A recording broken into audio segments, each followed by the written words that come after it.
Okay. Okay.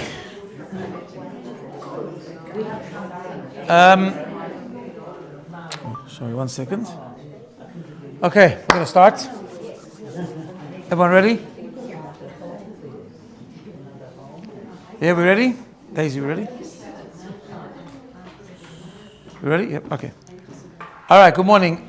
Before we start, just a couple of things. First of all, I'm going to dedicate today's learning. There's 2 yartzeit today. Rita's mother, Ruth Bat Abraham, and Colleen's father, Leib Simon Ben Chai Mordechai. And as the custom is, we're going to dedicate the learning to their neshama. The neshama should have an elevation, and everyone should be blessed with long life and happiness and good things. Also, she's not going to like this, but it's Shelley's real birthday today, which is like a Hebrew birthday. That's okay, because when I turn 60, she told me she doesn't like birthdays, but she said she'll celebrate a Hebrew birthday. Okay, so that's good. So that's today. Forget about her other birthday. Today's the real one. And just and also to wish the whole family just lots of strength and comfort and only good things and lots of blessing. Okay, so let's begin just with a little review from last week. We looked at the relevance of the second command, second statement, I should say. Sorry, Judy, there's a thing over there if you want.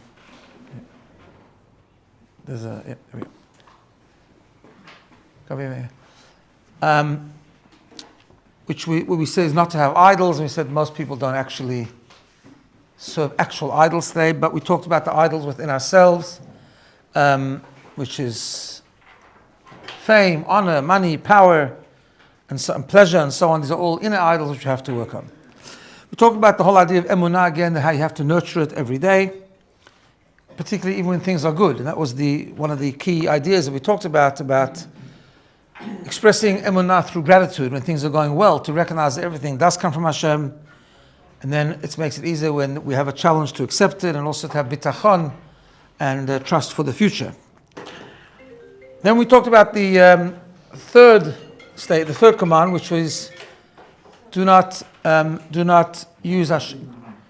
carry Hashem's name in vain, which we explained that technically is referring to not swearing, using Hashem's name, respecting God's name, not to erase God's name, and so on, the holy names. And we talked about the whole idea of God's name, which is the manifestation of Him in this world, and how that needs to treat with tremendous respect. But we also said an interesting insight towards the end, a different interpretation of that command. Something that's really relevant is that when people do things that are divisive or aggressive, or whatever the case is, or hateful, where all those things sometimes have a place, but what often happens is that people use it and then blame God, meaning like it's the right thing to do, it's moral, they rationalize, they drag God into their conflict, right? And that's one of the points of this command. Be careful, reflect, don't do that. Like don't mix. I can tolerate people making mistakes, says God. I can tolerate failure, I can tolerate mistakes, but just don't drag me into it. Like don't say it's because of me, right? You can take responsibility. You realize it was a mistake and then try and work on it. But when people rationalize it and they say, this is the right thing to do, they have to know, and they have to do, and I have to tell them, and I have to hate them, and all this kind of stuff, that's when it becomes a problem. And that's another interpretation of that command. Before we begin today, I just want to remind everyone, you probably saw the emails and everything. This Sunday week, you probably were wondering how come we didn't call you for the raffle this year. That's because there is no raffle. We're not doing a raffle this year. Instead, we're doing a giving day, which is this Sunday a week. The link will be open, will become live a few days before. So if you can participate and support, that would be great. It's going to be a power fundraising operational. We did a lot of stuff last number of months to raise money for the apartment, but this is for day-to-day operations. So please participate. It's this Sunday a week, 17th of May. If you do it before Sunday, when the link is live, you'll save yourself getting a call from one of the calls. You'll save us having to do extra calls. Okay. I just wanted to, before we start today's thing, we talked about last week and particularly the week before, we talked about how emunah is the DNA of every soul. I just heard I just want to share with you a little beautiful story that I heard last night. It was told last night, actually. My wife went to a little gathering. It was not on someone's yard site, and it was Reverend, those who knew him, Rabbi Amzelak's yard site coming up. So his daughter from Kharkov, his daughter from Ukraine was here. And apparently she was telling stories about the community, about things that happened there in Ukraine. The shlichut, the missions in Russia is very different. You're talking about when they came. I have a friend I learned with in yeshiva, Rabbi Lazar, who's quite well known today, chief rabbi of Russia. He was in we learned together chavruta in yeshiva. He was one of the first people that went to Russia when communism fell. But the work there is completely different to the rest of the world, because on the one hand there was an amazing inspiration, and the numbers and everything were fantastic, but you were dealing with people who were raised under the influence of communism, where they really intentionally tried to eradicate faith and religion from the people that grew up, right? So she told a beautiful story, that there was a children's camp in Kharkov, this is Ukraine, and there were kids who came and they were very inspired, but a lot of people in Russia, it's very different to other parts of the world, never have a bris, even older people, because under communism was punishable sometimes by death, right? So it became the culture, not everyone has a bris. Anyway, they managed to influence these youngsters or these children that they should have a bris, with the permission of the family, of course. And they brought a special moel who does bris on older people. And he was coming for like a couple of hours, and he was going to perform these brises. And in the morning of that day, these kids were in shul, the parents were in shul, and so on. And there's a section of davening that if there's a bris that day in that shul, or someone's going to have a bris, or father, or whatever, or the mohel, that you skip a piece of davening. It's called tachanun. Tachanun is like a bit of a sad part. It's when we confess, like we do on, But if there's happy days, we don't say tachanun. That's how it works. So they skipped out the tachanun that morning. So there was an old Jew there, an 80-year-old, who, an older Jew, an 80-year-old, not old, sorry, older. An older Jew, an 80-year-old, who was raised, he used to come to shul, culturally got involved, but he was a big cynic. Like he always says, he doesn't believe, he doesn't observe, he doesn't do this, he doesn't do that, because he was just so under the influence as a child from communist indoctrination, that he was always he says, oh, why did you skip the tachanun today? It's like a Hasidic festival or something today. Like he was laughing, he was making fun. So the rabbi told him, no, it's not a Hasidic festival, it's not any festival. We didn't say tachanun today because there's a bris in shul today. He says, well, bris, who's bris? They explained to him, these youngsters, and they made this commitment, amazing commitment. When you're old, it's very hard. And this 80-year-old never had a bris. So he thought for a while, and he says, when are you doing it? He says, this afternoon, the moel's coming, he's going to be here for a few hours. And he says, I'm going to come too. I want to have a bris as well. Right? So, and he left the shul. No, they do, the adults do it anesthetic, and it's different. And he left the shul, and then the rabbi thought he's never coming back. He was just making it up. Sure enough, 2 o'clock, whatever the time was, he arrives. Goes through with it, has the bris, 80 years old. And then the rabbi with it. On an 80-year-old, wouldn't they just do a minor procedure? No, it's not procedurally. It's not with anesthetic and everything. I mean, there's a way to do it with adults. So they really do it properly. Yeah, that's probably they remove what you have to remove. I mean, yeah. So after the bris, so the rabbi asked him, just tell me, why did you decide to do it? So he said that his father was from the era before communism. His father was quite a devout Jew, and very interested in Torah, mitzvot, and so on. And he says, my father never got to give me a bris because he wanted allowed to, and it was dangerous. And I decided when you mentioned the bris today that I want to give my father to complete what he didn't do. So I had the bris, right? And I was just thinking about something we discussed a couple of weeks ago, that the emunah is so part of the DNA of a Jew. The neshama is so strong that even if you're not someone who does anything, like this guy he comes to shul once in a while, but he's like nothing. And very cynical about the whole thing. But you can't divorce yourself from your soul. And therefore, when they, it's not even a rational thing. That's why the Jewish faith is not a rational thing. You can have rational faith, but that's not the Jewish faith. The ultimate essential Jewish faith, emunah, is super rational. It's just in there. And that's why when he heard the bris, he had this thing, let me give my father what he didn't have. And he said, go through the bris. I mean, it's an amazing commitment that he is. All right. So today we're going to talk about the fourth commandment, which is, of course, the famous one, Shabbat. Interestingly enough, I just came across something yesterday on a number of news sites. I don't know if you saw this. Not that we need him to tell us, but President Trump has issued a proclamation. Did you know that? He's made a Shabbos project. Monday, he said, on Monday he made a proclamation that May 15th. When's that? That's next week, right? Yeah, it's the Shabbat before Shavuot. He's called upon all Jews, in fact, all people for some reason, to honor the 250th anniversary of America and to keep Shabbat. So, it's a good idea. Listen. And he said, he made a whole statement on his leadership. We are aggressively fighting violence against the Jewish Americans and increase under my whole thing, right?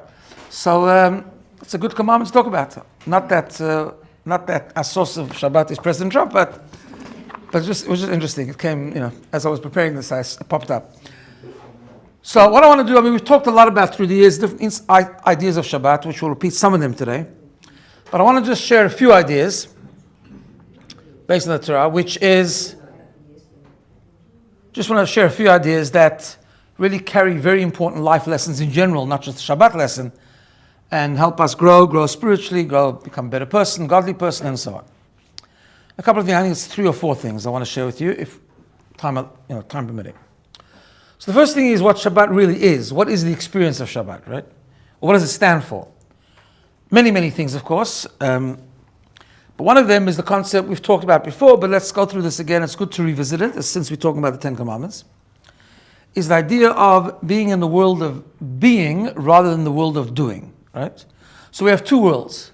One is the world of doing, where we accomplish things, we achieve things, we do things, we work, we help, we good things, not empty things, good things even, right? But really, which is an important world. It's an important world, it's an important experience, and that's what we do for 6 days a week. But the world of doing really cannot survive without exploring the world of being. Because as we see in today's world, there's so many people that are constantly on the treadmill of life, even very busy and very productive even, and achieving many, many things, never stopping, just certain people just never stop and keep going. But they actually never stop even to think about, why am I doing? Who are me? Who's me? I know what I'm doing, but what am I? And who am I? In other words, what are my values? What's my soul? What's motivating me? What's the reason? What's the purpose that I'm doing so many things and so much of what I'm doing, right? And that is really what Shabbat is all about. God didn't want us to keep Shabbat all week. He wanted us to accomplish, he wanted us to do good things, but to do mundane things for a good purpose. As we know, the basis of Judaism is to live that life of meaning and purpose and connection to God and to other people by doing kindness, by doing mitzvot and so on. But he also said it's got to be with some intention. Otherwise, what we do, the world of doing, can become very quickly misguided and can veer off a path that is not so good if we don't actually revisit the purpose of why we're doing. Right? So that's why God gave us the Shabbat. He gave us the Shabbat because on Shabbat, we're supposed to try at least to disconnect a little bit and be. It's about not constantly doing. It's about taking a step back, thinking about God. Shabbat is, as we'll see later, also very much connected with the idea of emunah. It's a connection to God. It's a day of elevation. It's a day where Kabbalah tells us the whole world becomes elevated to a high level. It's a day where we can sense, we can connect to the creative force that is in the world, not just the world itself. We can go deeper into what's beneath the surface of the physical creation. And and think and pray and connect and learn and study and to try and understand what is inspiring the rest of the week and to make sure that what's inspiring the rest of the week is correct and is meaningful and is purposeful, right? So that's part of what Shabbat is about. But that concept of going to the world of being rather than the world of doing also needs two steps. And that's why we find a very interesting thing in the Torah. And that is, the 10 Commandments, or the 10 statements as we defined them the first week, is written twice in the Torah. I don't know if you know that. So in the book of Exodus, where the Torah tells the story of God's revelation on Mount Sinai, which we celebrate in 2 weeks' time, in Shavuot, 2 weeks from tonight,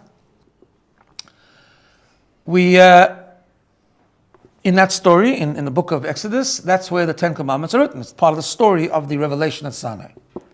But then they repeat it again in Deuteronomy, in Dvarim, which is the last book of the 5 books, where Moshe Rabbeinu repeats a lot of the Torah as a preparation for the Jews going into Israel. And part of the repetition is recounting the story of the 10 Commandments. And once again, the Torah records the 10 Commandments. What's fascinating is that they're not recorded in exactly the same way. The wording is a bit different. Now, we have a tradition that God revealed himself on Har Sinai, Mount Sinai, and proclaimed the 10 statements, right? As it says, Vayadaber Elokim, God spoke all these things. And yet it's interesting that some of the nuances between the first record of the 10 Commandments and the second are different. The one that stands out the most is Shabbat. So, the first time, it says, Zachor et Yom HaShabbat. Remember the Shabbat, right? Remember the Shabbat to make it holy. The second time in Deuteronomy, in Dvarim, it says Shamor et Yom HaShabbat. Protect, guard the Shabbat, right? Now they mean different things, but the Talmud asks the question, famous question. I mean, so which one did God say when he came down to Har Sinai? Which is it? And the Talmud tells us a very famous phrase, Zachor v'Shamor b'dibur echad. That God said both. He said Zachor and Shamor in one speech simultaneously. Something that a person can't do, but God said both words at the same time. Which is also symbolic of something very important. What does that mean? So Zachor is the being of Shabbos. In other words, the positives of Shabbos, the Kiddush, the Friday night meal, the prayers, the enjoying the Shabbat, the singing, the family together, all the things that we do to uplift the Shabbat candles by extension, right? So all the things that we do to make Shabbos holy, the positive things, the doing things that we do, the environment that we set up in order to make the Shabbat holy, that's Zachor. That's remember, make sure to consciously remember the Shabbat. Put yourself into a different state of mind. Put yourself into the world of being. That's through the various things like Kiddush, like Lamotzi, the different things that we do on Shabbat, right? That's all part of Zachor. Shamor is God's message to say that in order to really do that, you also have to somewhat disconnect from the world of doing. So it's a two-part process. In other words, if you hang on to the world of doing to the same extent that you do it during the week, you can't really experience the Zachor properly. So therefore the Zachor has to come with the Shamor. You have to somewhat, in some way, say goodbye to the week so that you can shift into that's a general principle. If you want to engage in something new, you have to let go of the previous thing, right? So therefore you've got to say goodbye to the week on some level in order to engage with the Zachor of Shabbat. Now, what's interesting is, I'll just share this with you. I'm sure I've shared this with you before, but it's just so interesting, I'll do it again. This phrase, Zachor v'Shamor b'dibur echad, is actually part of a famous song. L'chadodi, right? Yeah. But it's said differently. So, in the Torah, the first time it says Zachor, and then the second time it says Shamor, and that's what the Talmud says. Zachor and Shamor was said simultaneously. Zachor v'Shamor b'dibur echad. But in the L'chadodi, it's sung the opposite way around. Shamor v'Zachor b'dibur echad. So it's called Shamor, right? So Shamor and Zachor. The same thing, just Shamor v'Zachor b'dibur echad. And the obvious question is, why is that? Why do they change it around in L'chadodi? So it's just a cute reason. I'll just share with you. It's good general knowledge. Although it's got some meaning to it as well. So the author of L'chadodi is the concept of L'chadodi, which is to welcome the Shabbat on Friday night. That's a concept that comes from the Talmud. There was a Talmudist that used to say every Friday he would tell his family, "Come, let's go out and let's welcome the Shabbat, right? And that's the last stanza of Lecha Dodi, Bo'i b'shalom, come in peace, the Shabbat, the bride, the Shabbat bride, and so on. But there was an author, Kabbalist, who lived much, much later than the Talmud, lived in Tzfat, around the same time as the Arizal, about 450 years ago. His name was Rabbi Shlomo Halevi Alkavetz. His name was Rabbi Shlomo Halevi, that was his name, Rabbi Shlomo Halevi, and his last name was Alkavetz. And he was one to author Lecha Dodi with all the stanzas and the chorus and the whole thing, right? It's obviously got mystical meanings because he was a great Kabbalist. But the style of great poets throughout Jewish history, I'm talking about religious poets who wrote liturgy and wrote prayers that came after the basic prayers, often embedded their name into the prayers. So Lecha Dodi has a bunch of paragraphs. And if you look at Lecha Dodi, besides the chorus and the very last paragraph, embedded into that is his name, it's Shlomo Halevi. Each one, the first one starts with a shin, then a lamed, and so on. So for poetic license, you have to start the first stanza, not Zachor v'Shamor, but Shamor v'Zachor, because Shamor is shin. However, I once saw a beautiful idea behind that, right? I saw an idea from one of the great Hasidic masters, and he says, okay, it's very nice, that's a good reason, poetic license. But the bottom line is, Lecha Dodi is a very widely accepted tune, very interesting thing. You know, things that certain rabbis instituted 450 years ago,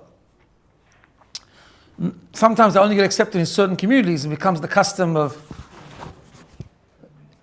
There's pens over there. It becomes the custom of some communities and some communities not. I don't know, Sephardim, Ashkenazim. But this was actually widely accepted. There's not a synagogue in the world that doesn't say Lecha Dodi, right? So this Hasidic master asked the question, he said, everything is Hashgacha Pratit, right, as we know. Right? I didn't make up Hashgacha Pratit, by the way. It's part of Judaism, right? So he says, the bottom line is that every synagogue in the world says Shamor v'Zachor instead of Zachor v'Shamor. So there must be some depth in it, not just poetic license. Hashgacha Pratit, there's a reason for it, obviously. And he said very beautifully, he said the following. He said, listen, in the Torah, Zachor comes first. Why? Because at the end of the day, the goal of Shabbat is not the Shamor. It's important, but the goal of Shabbat is Zachor. It's what you make of Shabbat, the holiness of Shabbat. The Torah is saying that if you want to have a Zachor, you have to say goodbye to the week, so you have to have a Shamor. You have to refrain from doing certain things, right? You have to disconnect from the weekday stuff. But what's the goal? You start with the goal. What's the goal? Zachor. But in practice, it has to work the other way around. If you want to engage in the Zachor, when you come to Shabbat and you've had a rough week, how do you engage in the Shabbat? The first thing is you have to say goodbye to the week. And then you can really engage with the Shabbat. And that's why the Shamor comes first when we say it. In the Torah, it's Zachor first. When we experience it, it's Shamor first. So that's what he explained. That's why, B'Hashgacha Pratit, everyone says Shamor v'Zachor. In addition to the fact that it was poetic license to have his name, Shlomo Halevi, embedded into the concept. Which leads me to something I've done before, so you'll forgive me for the repetition. I just can't talk about Rav Shlomo Alkavetz and Lecha Dodi without telling you one of my favorite stories. It's a story that I read many years ago. It seems like it's been very, very strongly verified because it's got names and everything. And it's in Israel, about a guy called Dan. In fact, it even has his surname here somewhere. Dan, who was on Friday night in Shul in Jerusalem, and he kind of knew everyone in the Shul, but he left Shul one Friday night and just turned around and gave a glance if anyone needed a place to go for Friday night. That's a very common thing in Israel, especially at the kotel, but people do that. They take home someone needs a place, they take him home. And he sees someone sitting down, doesn't seem to be from the Shul, doesn't recognize him, looks Sephardic, Moroccan, a little bit darker. And he walks over to him and he says, hi, I'm Dan, do you have a place to eat Shabbat? And he says, no. And he starts to smile. He's obviously looking for something. He has a bit of a backpack on him. He says, come to my house. Okay. Takes him house. He takes him home. Standing around the Shabbat table, singing Shalom Aleichem. Dan realizes that this guy doesn't seem to know the song. He doesn't seem to know much. Maybe he's shy, maybe he can't sing, I don't know. Okay, they start the meal, they're eating the fish. And then Dan sees this guest looking through the songbook, and he's looking. So he says, what song are you looking for? Which song would you like to sing? People have a custom, they sing songs on the Shabbat table. He says, look, I don't know. It's a song that was amazingly beautiful that they sang back in the synagogue something to do with dodi, he didn't know what it was. It was l'chadadi basically. So Dan says, look, it's actually not a song we normally sing by the Shabbat meal. It's sung in shul, but no problem. It's not in the book because that book's not a prayer book. But I'll go get a siddur and we'll sing it. So he sings it. He just loves it. This guy loves it. A couple of minutes later, he says, "Do you mind if we sing it again?" Okay. And then after a while, after they eat a little bit more, they're going to sing another song. The guy says, "Can we do that again?" So he writes over there. He says, "Dan almost blurted out, let's sing a little softer this time so the neighbors don't think I'm going crazy, right?" But he didn't say it. He was very polite. And they ended up singing a number of times. And then Dan realized, he actually doesn't know who this guy is altogether. And let me ask him. So he says to him, "So where are you from?" So the guy says, "Ramallah." So he gets a fright. He gets a real fright. He thought, maybe I misheard. Maybe he said Ramla. There's a Jewish town called Ramla. So he says to him, I have a cousin there. Do you happen to know Ephraim Warner? He lives on Herzl Street. The guy says, there's no Jews in Ramallah. Okay, so he realized he's landed up Shabbat meal with an Arab. And the guy realized that he just frightened the host. And he said to him, listen. First he asked him what his name is. He said Muhammad something. Or Ahmed or something. I don't know all of these names. So he said, listen. He said, let me explain to you. I was actually born and grew up in Ramallah. And I was taught and indoctrinated that Jews have to be killed. And the hatred. And it always bothered me. And I started challenging my father, who was a real, one of them. And why do they have to be killed? Why can't they live as well? Why can't we live both? Why can we both live? What's the issue? And he started really challenging his father. So his father threw him out the house. So I went out the house, he says, and I went back late at night. I stole into the house to take a few things. Because I decided that if you throw me out the house, it's a good opportunity. I have to go check out the Yahud. I have to go check out the Jew. What is this animal, the Jew? What is it? Let me find out. Why they're so bad? Why are they bad? As I was packing up, my mother walked into the room, and she says, so he says to her, "I'm really sorry. I'm leaving. I'm going to go to the Jews." So she gives him a couple of documents, his birth certificate, a few things. And then he says, I'm going to go check out the Jews, and maybe even I'll convert. And he sees his mother becoming absolutely pale. And he says, what's wrong? So she says, you don't have to convert. You're a Jew. In Israel this happens. It's happened a number of times. In fact, there's all kinds of organizations that rescue these people sometimes, of Arab boys falling in love with Jewish girls and then schlepping them and then changing their colors and all that. So she says, I'm going to give you just a couple of family things you can have. And she goes in a hidden bag that she has there. She said, I made a mistake, but now I can't fix it, but maybe you can fix it. And he said, and she explains to him that you're actually Jewish, because in Jewish religion it goes after the mother, and you're Jewish. And she gives him also a family picture. She says, this is a picture which I've always cherished. It's a family picture of them going to visit some sort of tombstone that apparently was of a great person that was one of our ancestors. Okay? And he leaves. So this host, Dan, is listening to the story. How old is he? Then he was a teenager. I mean, he's an older guy, like 20 it was. Yeah, in the 20s. Yeah, an adult, but a young adult. Right? And so the host, Dan, says to him, do you have that picture? He says, yeah, I do. And he's all excited. He goes to his knapsack. And he said, that's why I'm here, and that's why I was looking for a place to belong, and that's why I walked into the synagogue tonight. I just chose any synagogue, right? So he takes out the picture, and Dan is looking at the picture, and he turns colors, and he almost drops the picture. So he says, now what's wrong? He says, this grave, because he checked the inscription, is your ancestor, which he's saying is your family going to visit the ancestor. It's the grave in Tzfat of Reb Shlomo Alkavetz, the author of the Lachadodi. Yeah. Unbelievable. And he explains it to him and the whole thing, and he stayed. I never knew the end of the story. I knew the story. I've heard the story many times, but I looked for it yesterday somewhere just so I came up on Esha Torah website, and as a postscript they write, his name was Mahmoud, right? So he says, Mahmoud changed his name and enrolled in a yeshiva in Jerusalem, where he studied diligently to catch up in his Jewish education. He got married to a nice Jewish girl, and he gained popularity as a lecturer, recounting his dramatic story. He eventually had to flee Israel due to threats against his life by members of his Arab family.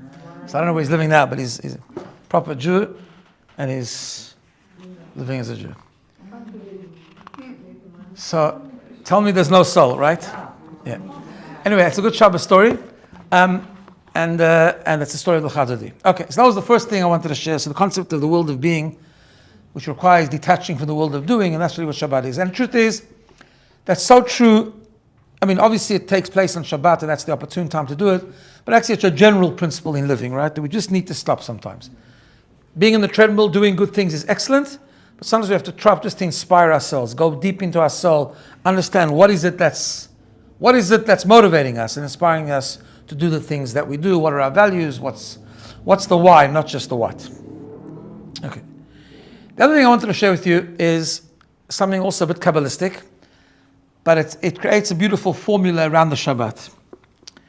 And this is something that was written by, or explained in a book by a guy called Rabbi Wolfson, who's passed away. Passed away when he was over 100. He was a great teacher in America, and he wrote beautiful Sfarim, beautiful books on different topics.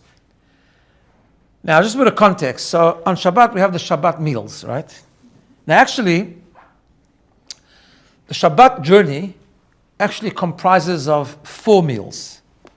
Let me explain. So there's the Friday night meal. There's the Shabbat morning meal, right? The Shabbat day meal. Then there's something we call Sudah Shlishit, which is the 3rd meal of Shabbat, which most time in communities is actually done in shul. It's not a very elaborate meal. People are full already, but it's done. It's a special time of Shabbat. Shabbat afternoon is considered a special Kabbalistic time. It's the end of Shabbat, and people sing songs. Sudah Shlishit. And then there's a 4th meal called Melava Malka. Melava Malka is a meal not done on Shabbat. It's done after Shabbat. It comes from the Talmud, but it's also explained by the Arizal that what happens is that when Shabbat finishes, the first few hours until midnight, it's weekday, but the holiness of Shabbat is still there. And this meal is like to accompany the Shabbat on its way, and then bring the Shabbat into the week. It's like the link, the transition between Shabbat's holiness and the mundaneness of the week is that those few hours of what we call Motzei Shabbat. In other words, it's Melava Malka. It starts with Havdalah, and then you sit down, and if you still got an appetite, you eat a meal, and you farewell the Shabbat. So he explained a very beautiful thing. And I want to share with you because also it comes up with a good formula as well. That he says that these 4 meals of Shabbat correspond to the 4 holy cities of Israel. Do you know that? There's 4 cities in Israel that are called the 4 holy cities.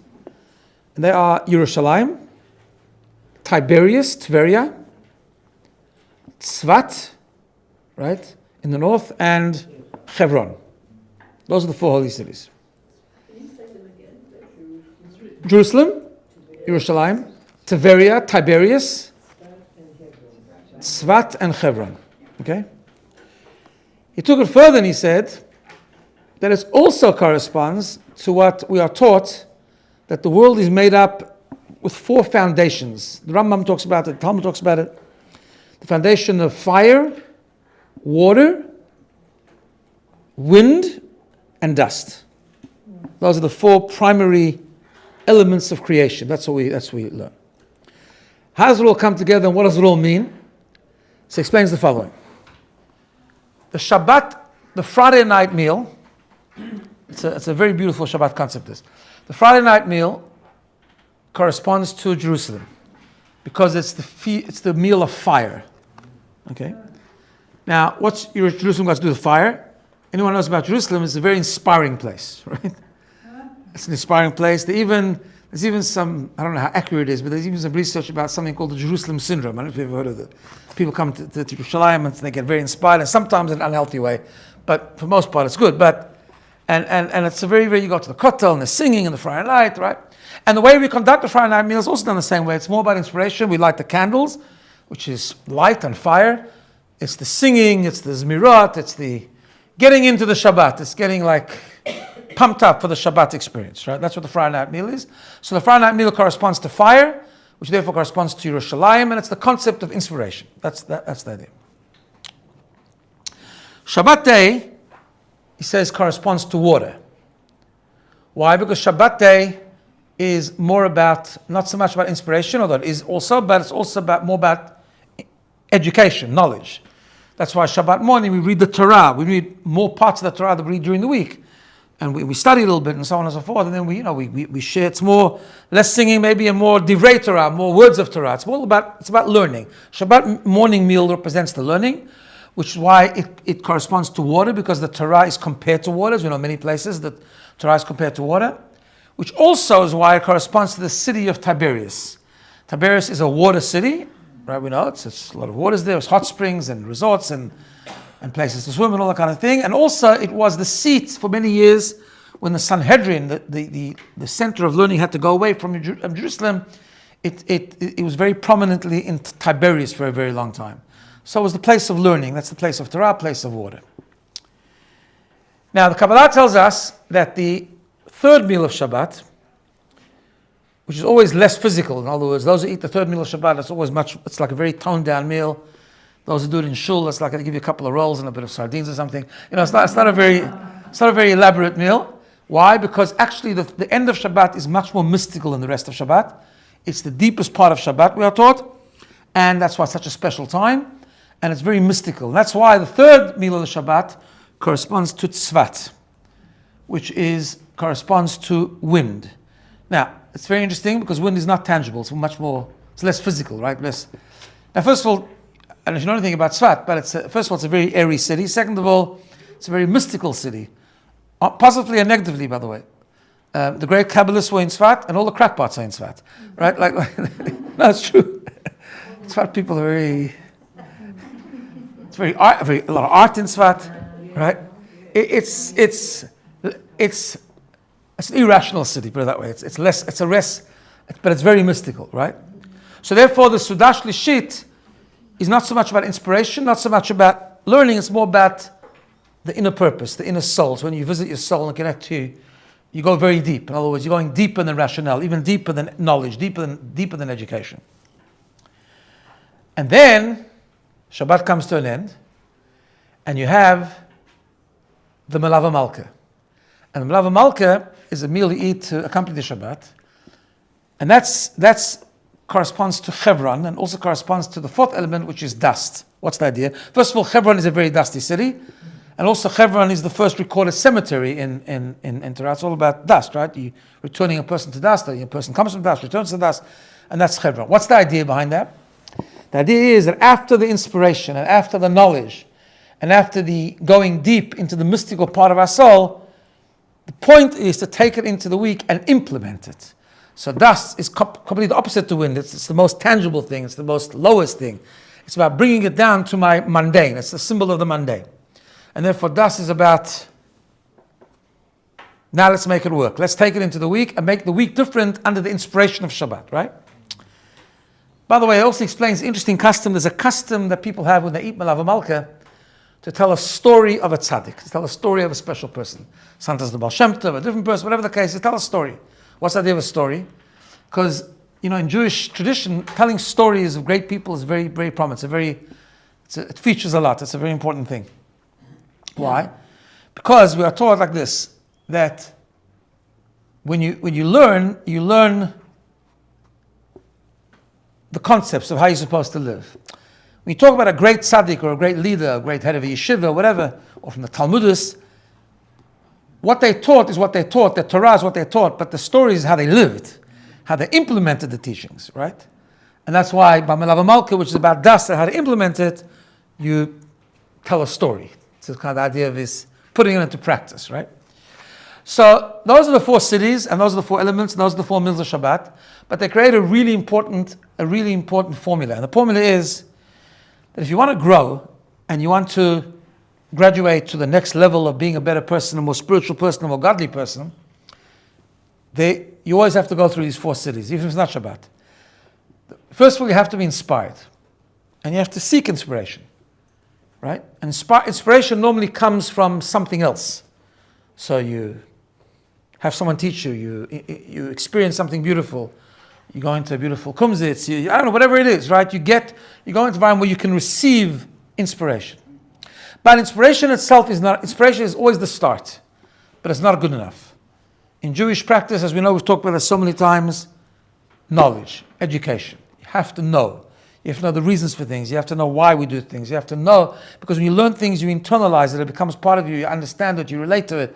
And that's why what follows inspiration has to be knowledge, which is the second meal into the second city, the city of Tiberias.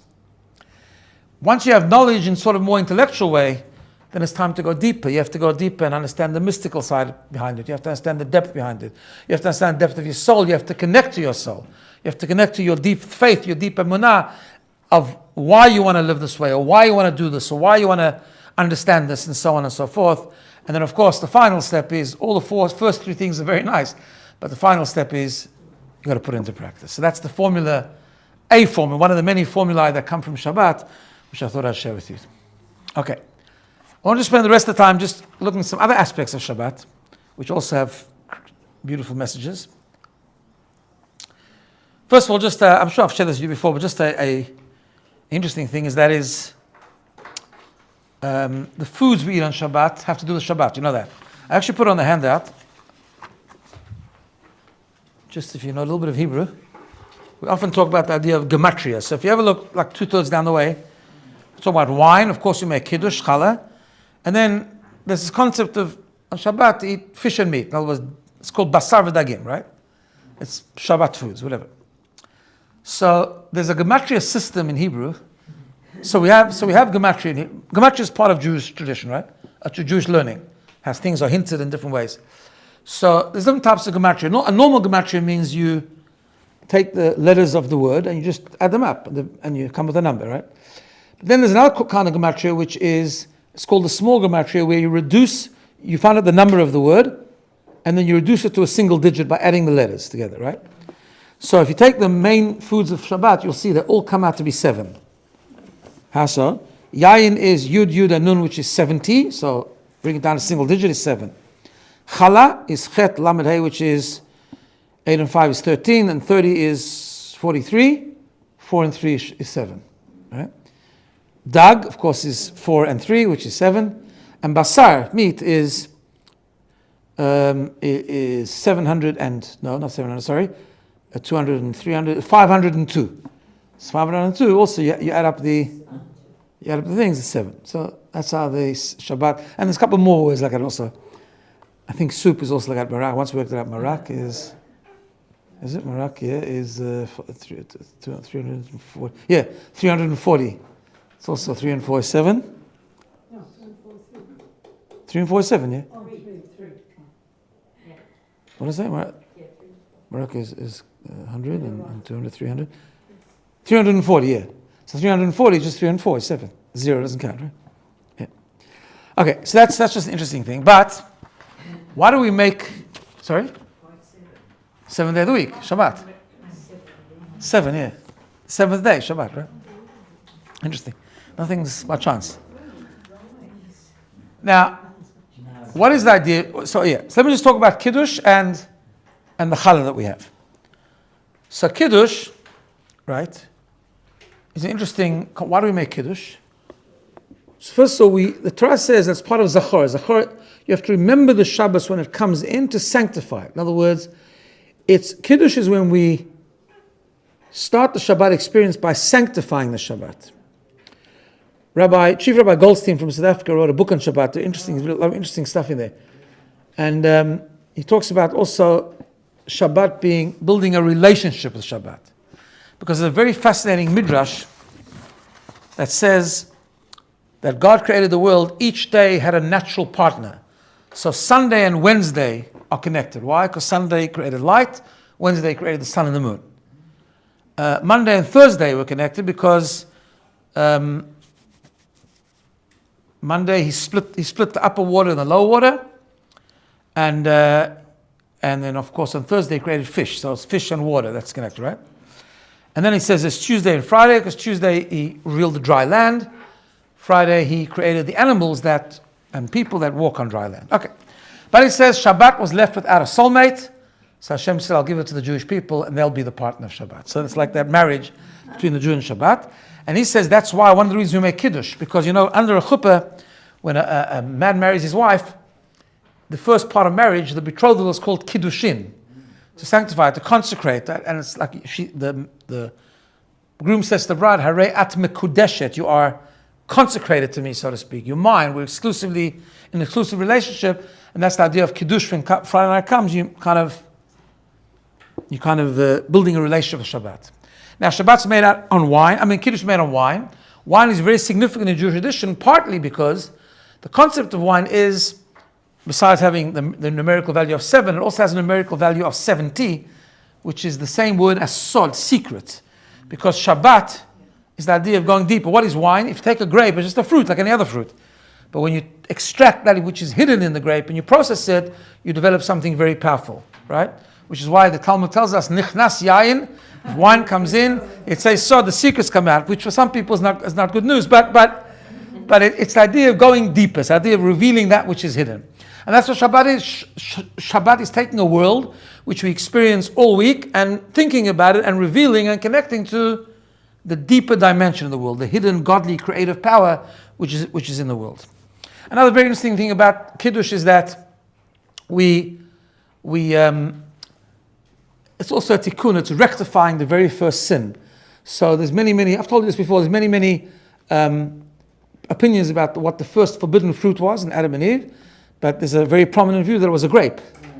And that grape was going to be okay to eat 3 hours later when Shabbat came in. And Adam couldn't control himself, and Eve couldn't control herself, and they ate the grape. The first sin of the humankind was lack of self-control. Nothing's changed, and and we've got to keep working on it, right? The second was, by the way, not taking responsibility. Also, nothing's changed, right? So that's why the tikkun. Therefore we make Shabbat, we make Kiddush on wine every Friday night to sort of rectify that concept of the very first sin. Okay, but I want to just spend a few minutes before we finish, just talking about the two challahs. Right? Why do we have two challahs? For the man, right? Sorry, yeah. Sorry? Yeah, but true. Yeah, so first of all, what's the idea of the 2 lots of man, right? So we know that when the Jews were in the desert, the manna from heaven, right? So the main reason is that when the Jews were traveling in the desert, they had nothing to eat, right? And God miraculously sent them the manna from heaven. But there was a very interesting concept with the manna. First of all, it fell every day. A portion of man fell every day. But only the amount that you needed. Certain measurement, you were supposed to eat every day, and that was it, right? And by the end of the day, there was nothing to eat. That was part of the design. Part of the design is that God wanted us to always know that it's from Him. That was our training. If God would have sent, 3 years of manna at a time, by the time the 3rd month would come, we'd forget where it came from. So God wanted us to know that every day it comes from Him. Not only that, it didn't fall on Shabbat. So what happened? Although the blessing of man comes from Shabbat, we are taught, but it didn't fall on Shabbat, and therefore on Friday, there used to fall a double portion of man, which they would take on Friday. And one portion would be for Shabbat, right?